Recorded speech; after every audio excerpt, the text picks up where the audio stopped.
Hi friends, మీ అందరికి ఈరోజైతే నేను ఇంట్లో అలసందలు వాళ్ళైతే చేస్తున్నానండి. చాలా బాగుంటాయి, రాయలసీమ స్టైల్ అనమాట. మరి ఇగోండి అలసందలు అయితే నేనైతే నానబెట్టుకున్నాను. 6 నుంచి 7 గంటలు అయితే ఇలా నానబెట్టాలండి. పొట్టు మినపప్పు నానబెట్టినట్టుగా నానబెట్టుకోవాలి. అయితే ఇదిగోండి నేనైతే నానబెట్టాను చూడండి. ఇదిగో దగ్గర చూపించు. ఇదిగోండి ఈ విధంగా అయితే నానబెట్టాను. ఇప్పుడైతే పొట్టంతా శుభ్రంగా కడిగేసుకుంటానండి. కడిగేసుకుని అప్పుడు వీటిని ఏ విధంగా రెడీ చేయాలో చూపిస్తాను మీకు. చాలా బాగుంటాయండి. ఈ అలసందలనే బొబ్బర్లు అని కూడా కొన్ని ప్రాంతాల్లో బొబ్బర్లు అంటారు, కొన్ని ప్రాంతాల్లోనేమో అలసందలు అంటారండి. అయితే ఇప్పుడు ఈ అలసందల వాళ్ళు చాలా బాగుంటాయండి గారెలు. ఇప్పుడైతే నేను ఈ శుభ్రం కడిగేసి ఎలా చేస్తానో చూపిస్తాను, చూసేయండి తప్పకుండా. కడుగుతున్నాను శుభ్రంగా. పొట్టుమిరపప్పు ఎలా కడుక్కుంటామో అలా కడుక్కోవాలండి.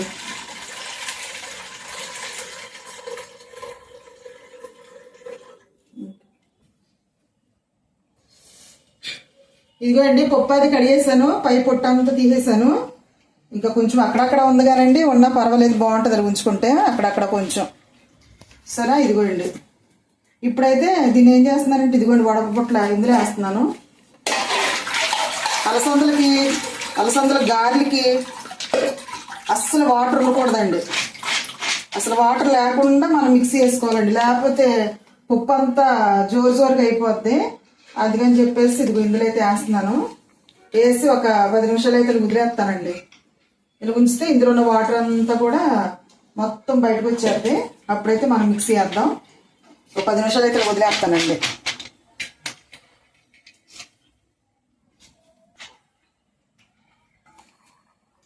అయితే 10 నిమిషాలు వాడతాం. ఇలాగా నీరంతా వాడిపోతా ఉన్నాయండి. లోపైతే నేను మిక్సీ వేస్తున్నాను చూడండి. అందులో కావాల్సినవి ఇగోండి పచ్చిమిరపకాయలు. ఇగో ఆ పప్పుకి సరిపడగా పచ్చిమిరపకాయలను, తర్వాత ఇదిగోండి అల్లం,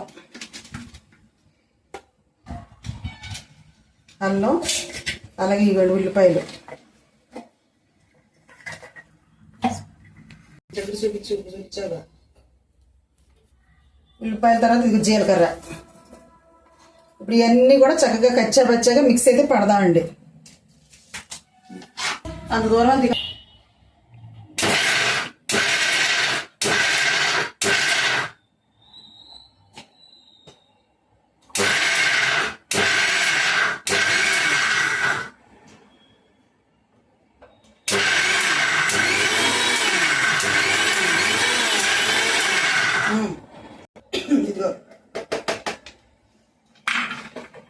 ఇదిగోండి ఈ విధంగా అయితే మరి నేనైతే మిక్సీ వేసాను. ఇవి వేసుకుని ఇందులో వేసుకుంటున్నాను. అలా కచ్చాపచ్చాగా వేసుకోవాలండి. నేను ఎక్కడ కూడా వాటర్ పోయలేదు ఇందులో. సరే ఇగోండి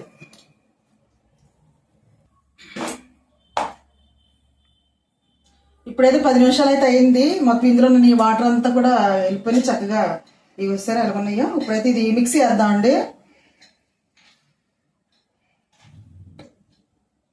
కొన్ని ఇది ఈ విధంగా మరి కొన్ని కలిపి 4 ఆయిల్ కింద అయితే వేస్తాను. అయితే ఇది కూడా మరీ మెత్తగా అయిపోకూడదండి.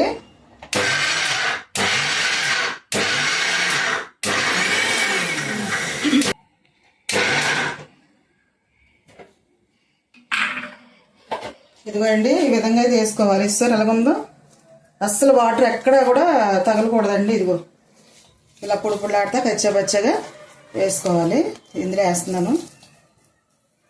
ఇలాగా ఉన్న పప్పు అంతా కూడా నేనైతే మిక్స్ చేసేస్తానండి.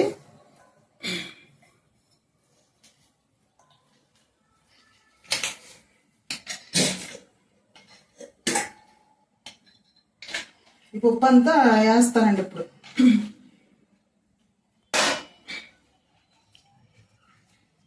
ఇదిగోండి మిక్సీ అయితే వేసాను చూడండి, చక్కగా వచ్చింది పప్పు. ఇదిగోండి పిలుస్తారా, ఎక్కడ నేను వాటర్ అనేది కలపలేదు అసలు, ఎక్కడ కూడా ఒక చుక్క కూడా.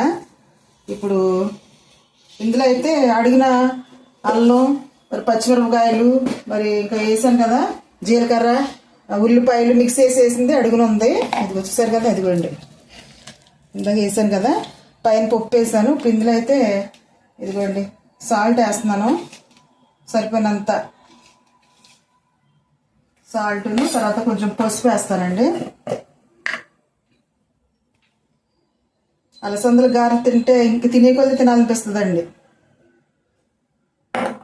తర్వాత కొంచెం సోడా అయితే వేస్తున్నానండి, వంట సోడా. గ్రైండర్లో వేసుకుంటే మనకు అవసరం లేదండి, మిక్సీలో వేసాను కాబట్టి కొంచెం వేస్తున్నాను అనమాట. తర్వాత వీటితో పాటు ఇగోండి కొత్తిమీర, కరివేపాకు. కావాలనుకుంటే ఇంకా ఉల్లిపాయలు చిన్న చిన్న ముక్కల కింద కట్ చేసుకుని కొన్ని అయితే వేసుకోవచ్చు, నేనైతే వేయట్లేదండి. ఇప్పుడు ఇవన్నీ బాగా కలుపుకోవాలి.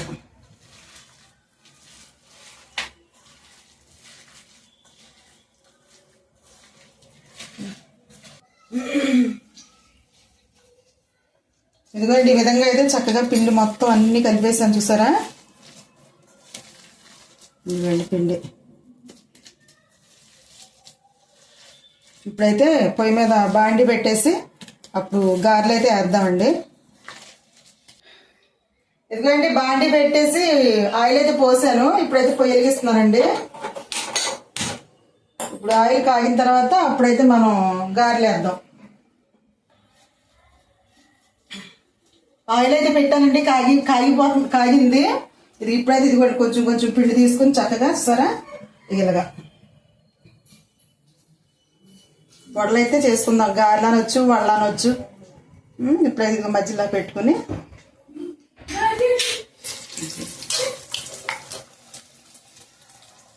ఈ విధంగా అయితే మొత్తం ఇవన్నీ వేసుకుందాం.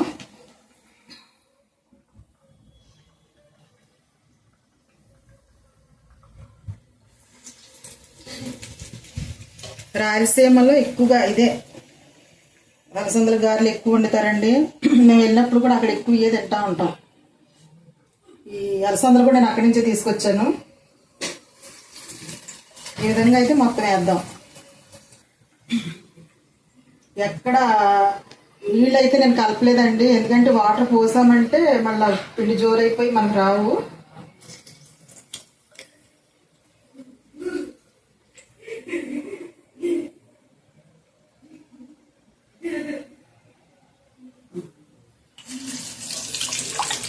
ఇప్పుడైతే నాంజీ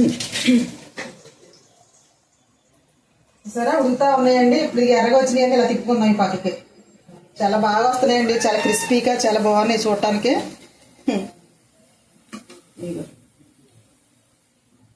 చాలా టేస్టీగా ఉండేటువంటి రాయలసీమ స్టైల్లో అలసంద వడలండి. అలసందలు వడలు అనొచ్చు, గారెలు అనొచ్చు.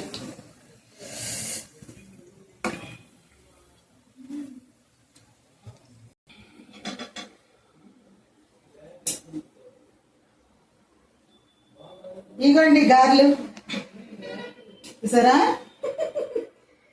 ఇప్పుడైతే మళ్ళీ ఇంకా ఆ పిండి కూడా వేస్తానే.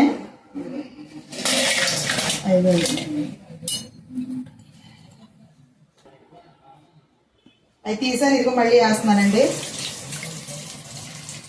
ఇలా మొత్తం ఈ పిండి అంతా కూడా వేసేద్దాం గారెలు.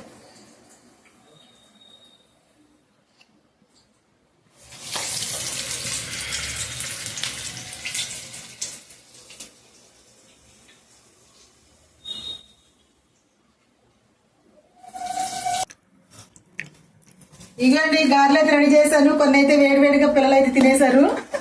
ఇగో చాలా బాగుంటాయండి, ఎందుకంటే వేడివేడి గారెలు తింటే ఎంత బాగుంటాయి అంటే చాలా క్రిస్పీగా చాలా బాగున్నాయండి. ఇంకా చూడండి ఇప్పుడు గారి పళ్ళు అలసందల పళ్ళు తిని చూడండి. కాకుండా చాలా బాగున్నాయి. ఇందులోకి అయితే పచ్చడి చేసుకోవచ్చండి, ఎడగారం పచ్చడి చాలా బాగుంటుంది. ఇప్పుడు ఎంత టైం కుదరక నేను చేయలేదు, ఇంట్లో పచ్చడి వేసి తినేస్తాము. ఈసారి నెక్స్ట్ వీడియో అయితే ఈ అలసందల గారెలోకి ఏ పచ్చడి బాగుంటుందో అనేది నేను చూపిస్తానండి. మామూలు ఇది మిరపగారెలు కంటే ఈ గారెలు చాలా టేస్ట్గా ఉన్నాయండి. చూద్దారు ఎలాగో చెప్పు, నీకు గారెలు అంటే ఇష్టం కదా? ఇంత ఇష్టమా? ఇదేనండి ఈ రోజు వీడియో అయితే. మా పిల్లల కోసం నేనైతే అలసందల గారెలు అయితే రెడీ చేస్తాను, చాలా బాగున్నాయండి. మరి ఈ వీడియో కనుక మీకు నచ్చినట్లయితే తప్పకుండా లైక్ చేయండి, షేర్ చేయండి, సబ్స్క్రైబ్ చేయండి. బాయ్.